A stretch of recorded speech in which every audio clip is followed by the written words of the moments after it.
4-1 in West Ham's cup final. What a feeling. And to add what was already an amazing day for me here on my holiday in Barcelona, Arsenal then stumbled to an abject 2-0 loss to Bournemouth in the same week that some of their fans have been going on social media to declare that they thought they might go unbeaten and invincible this season. But more importantly, Spurs back to their flowing best, and this time for 90 minutes in a vital win that gets us looking back up the table, sitting just 4 points behind our wannabe invincible North London rivals. This is my match review of the Spurs 4 West Ham 1 game. Guys, thank you so much for tuning in. Please do press that like button. Please do subscribe to the channel for daily Tottenham Hotspur and Premier League content, and you can become a member, just £1 a month. All the details of how below in the description box. But let's get started.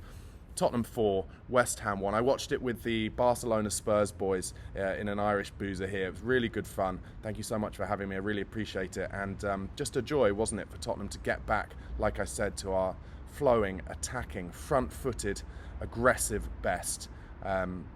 West Ham came with a plan, and it looked like it might be working when Kudus scored their opener in the 18th minute. And I have to talk a little bit about that. I don't want to be negative at all, but the reality again of Spurs' almost dismissiveness at the thought of trying to defend the back post came back to haunt us yet again. And I have to say that Brennan Johnson has to be declared at fault for that opening goal for Kudus, because he was only probably 3 or 4 yards away from Kudus when he had a free kind of, not a tap in, but a very easy chance at the back stick. And we'd already been warned a few minutes before in a chance that Vicario made a good save from, almost identical chance.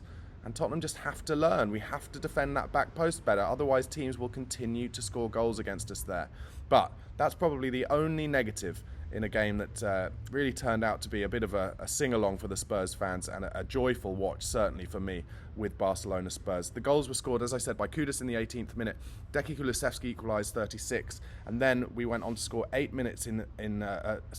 goals in 8 quick second half minutes. Basuma with the first on 52, and Areola own goal prompted by Sonny's left-footed shot in the 55th minute, and Son himself with a little double step over takes it onto his left foot past Todibo, who of course many Spurs fans wanted us to sign, but he was really put to shame by Sonny with that final finish as he slipped it underneath Areola. And then of course there was the hilarity of Mohamed Kudus just totally losing his head in the 86th minute, kicked Mickey van der Ven a few times on the ball as van der Ven tried to sprint away from him. And then as van der Ven stepped up and got annoyed with him, gave him a little push in the chest, Kudus went with his hands. Then Richarlison did what Richarlison does, tries to get involved, walks in, throws himself to the floor. Then there's a melee, and Pat Matasar, who seems to basically be doing very little, just standing up, gets a push in the face from Kudus as well. Pat Matasar, I've got to say, impressed, because he didn't go down. You can tell just in that millisecond, he thought, I don't need to go down because the guy's pushed me in the face. We've got VAR, you know what's going to happen. And it did. Kudus, who originally got a yellow card alongside Mickey van der Ven, that yellow card was overturned by VAR, gone to a straight red, and he'll be missing for 3 games for West Ham in a season that already, despite him being such an attacking, really brilliant player, I have to say, Kudus, he was their best player by miles before he got sent off. And I was certainly talking to the Barcelona Spurs boys and just saying we should try and sign that guy, he's so good. But without him, pretty toothless. No real danger. I mean, Jared Bowen did some good stuff. He's always good at getting to the byline. I would say about Kudus' opener as well, I've given Johnson some stick. I have to say to Destiny Udogie, I thought had a much better game than he did against Brighton, but he's got to be stronger in stopping those players getting to the byline, getting round him in tight little spaces like that. But like I said, I'm not going to be negative. I'm just finding 2 small little negatives there.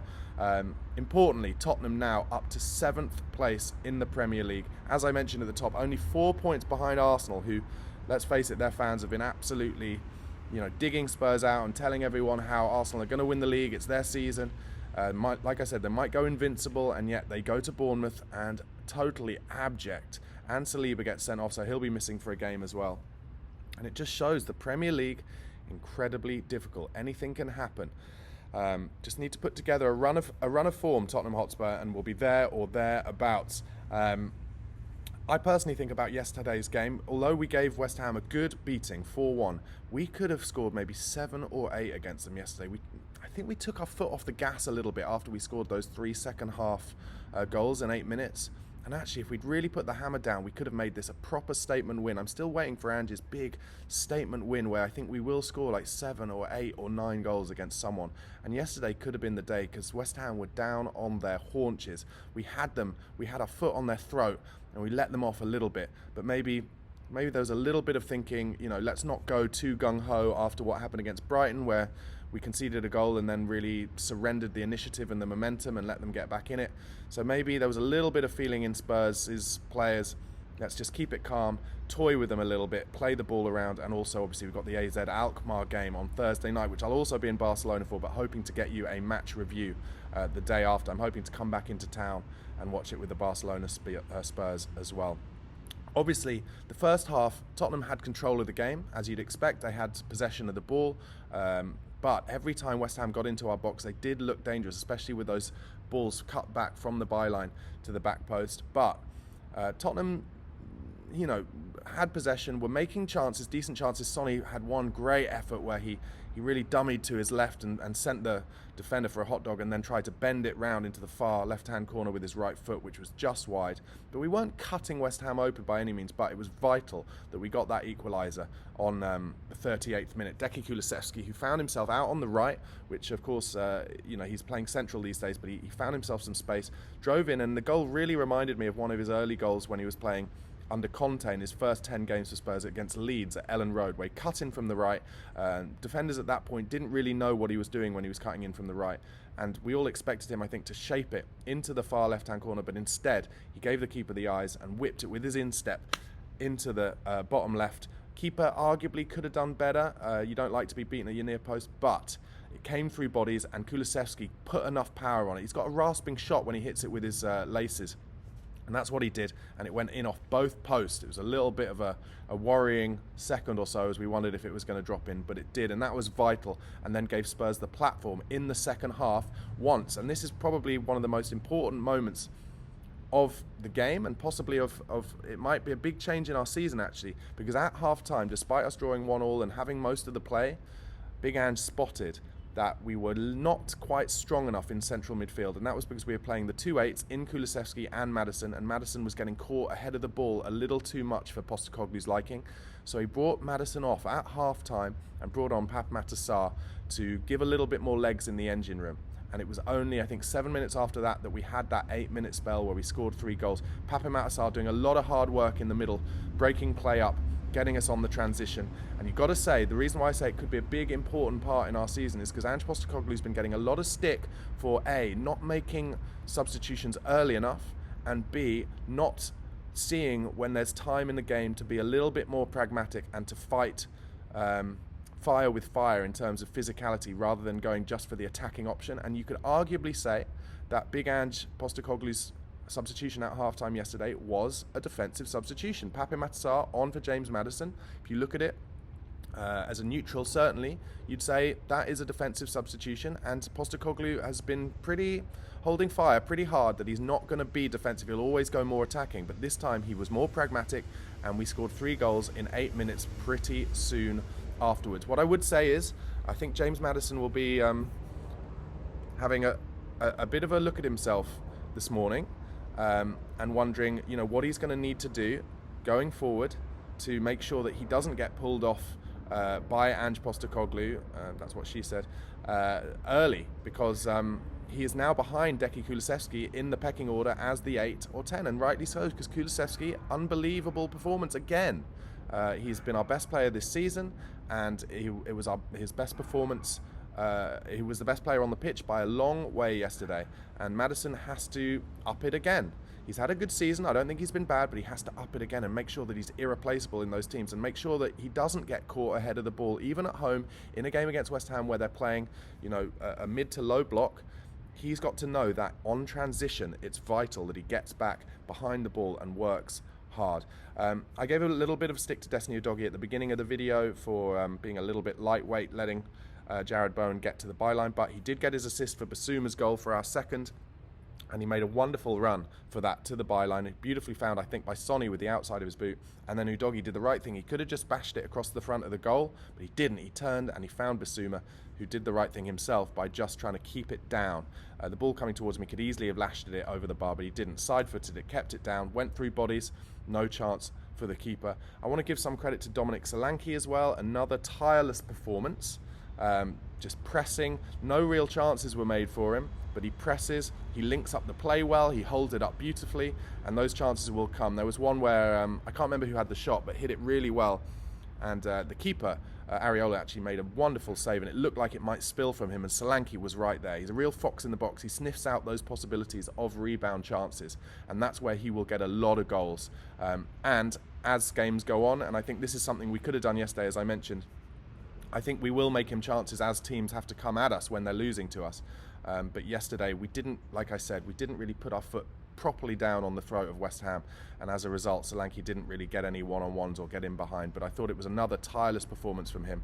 That was of course a game as well yesterday that we didn't win last season. In fact, I think we've lost against West Ham at home the last 2 seasons, so it shows our improvement, shows that Big Ange Postecoglou is getting the squad together as he wants it to, and also I have to say it shows West Ham's decline.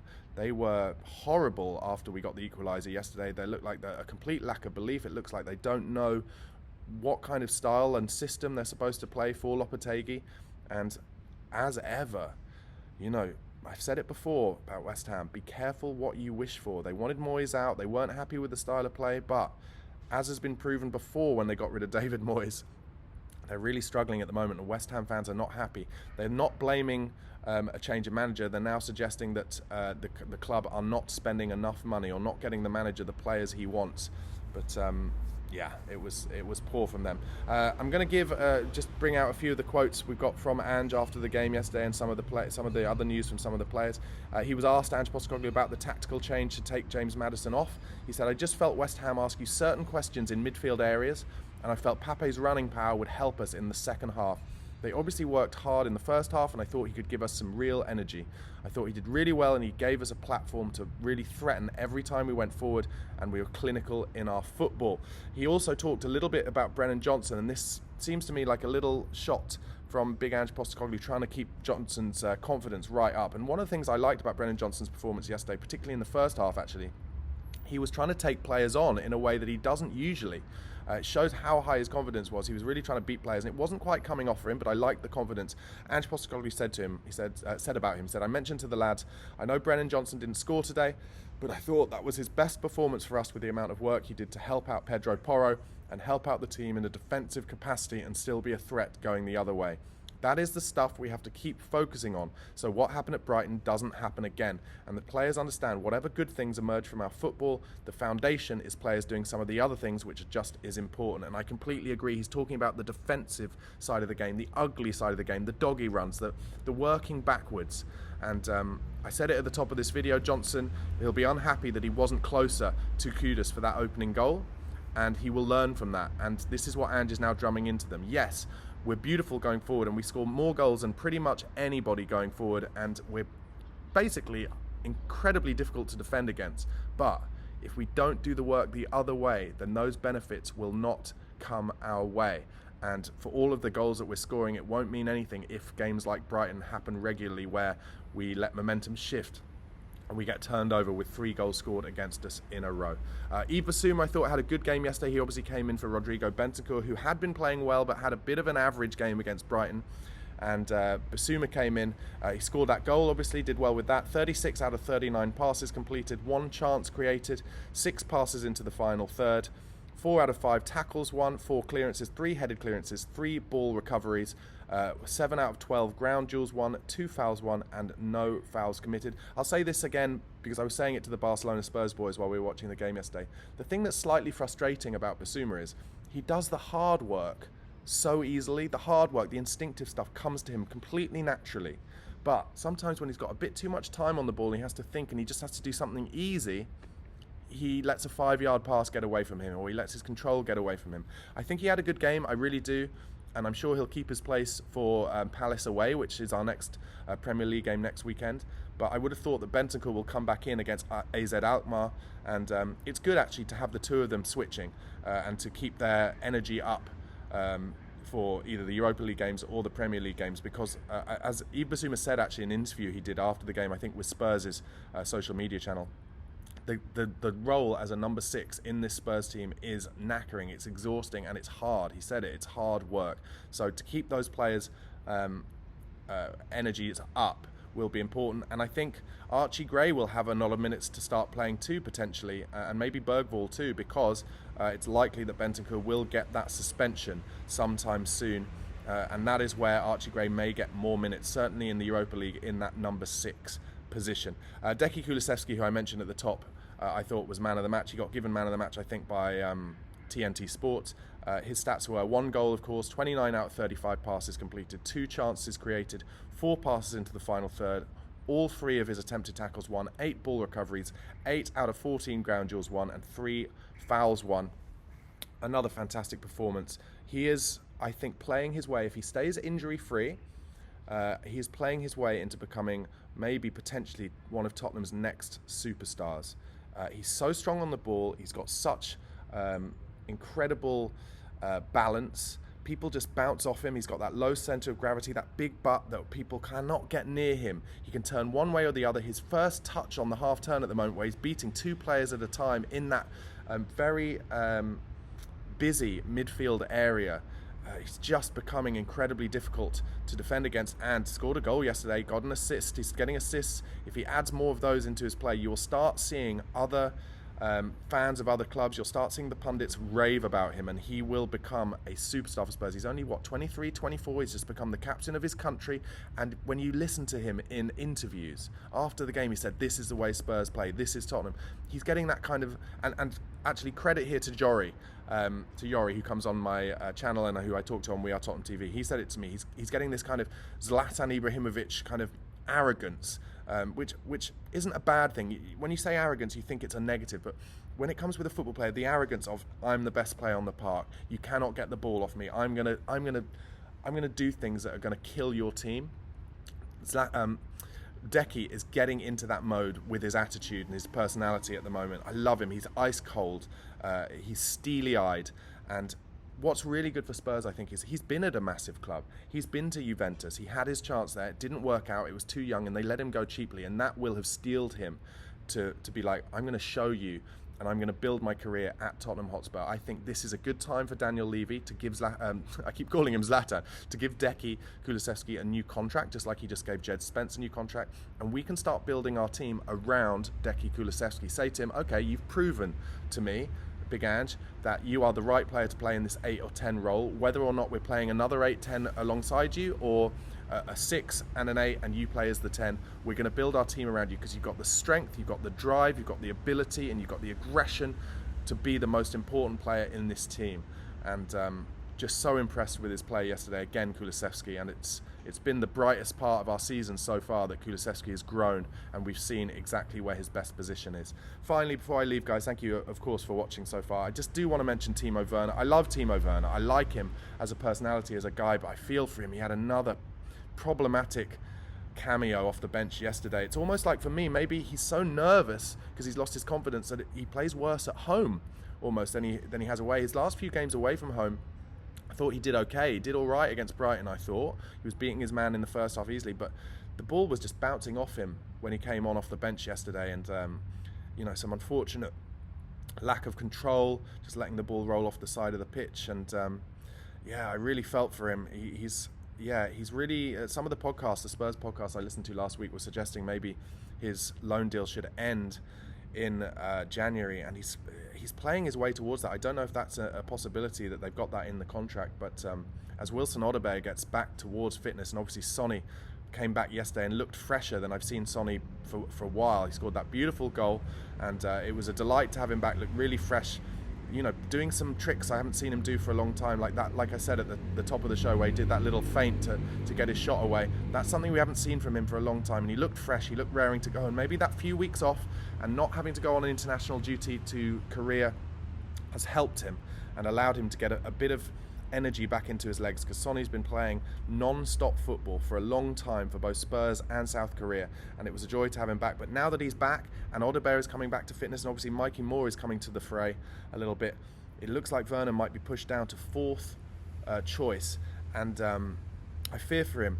If he doesn't have a good game, I imagine he might start against AZ Alkmaar on Thursday. If he doesn't have a good game, we may not see Timo in a Tottenham shirt for a long time. And maybe a lot of you will say that's a good thing, but he's not as bad as people think, but he is definitely a confidence player. Most players are, but he more than anyone is a confidence player, and he's just devoid of confidence at the moment. And yeah, I personally, I want to think glass half full. I'd like him to have a good game against AZ Alkmaar, maybe get an assist or a goal, ideally score a one-on-one. That would really get his confidence back up. But yeah, not looking good for him at the moment. Anyway, guys, that was my match review.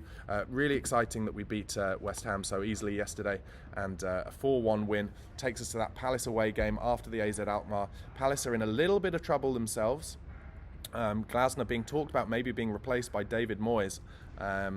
You know, that shows, doesn't it? I think with Oliver Glasner, maybe, I don't know if you saw or heard, but he was asked by Bayern Munich in the summer whether he would go there, and Crystal Palace didn't let him. He'd only obviously arrived at Crystal Palace 6 months earlier, so you can see why they say no, but I wonder if that has maybe lost Glasner some motivation. He would have loved to have got that job, and it lost him some motivation, and maybe even if it's 5-10%, that has bled into the players, and they've had a poor start, Crystal Palace. I think they're playing tomorrow night against Nottingham Forest, so let's see what happens there, but let's hope their poor start continues against Spurs next week, because if we could get another win away at Palace, that would be huge. And obviously before then, let's get our third win out of 3 against AZ Alkmaar in the Europa League. Like I said, I'll be in Barcelona. I'm on holiday, so I'm not going to do videos every day. I'm actually going off-grid for the next few days, but I'm going to try and come back into the city and do you... I'll watch the game, hopefully, with Barcelona and Spurs on Thursday night, and then do you a match review on Friday. But if not, I'm back on Saturday, so I'll do one for you next week, and then obviously I'll be back for the watch along on We Are Tottenham TV for the Spurs Palace game. Thanks so much for watching. Do press subscribe to this channel if you haven't already. Please like the video, and have a great rest of your weekend. Come on, you Spurs.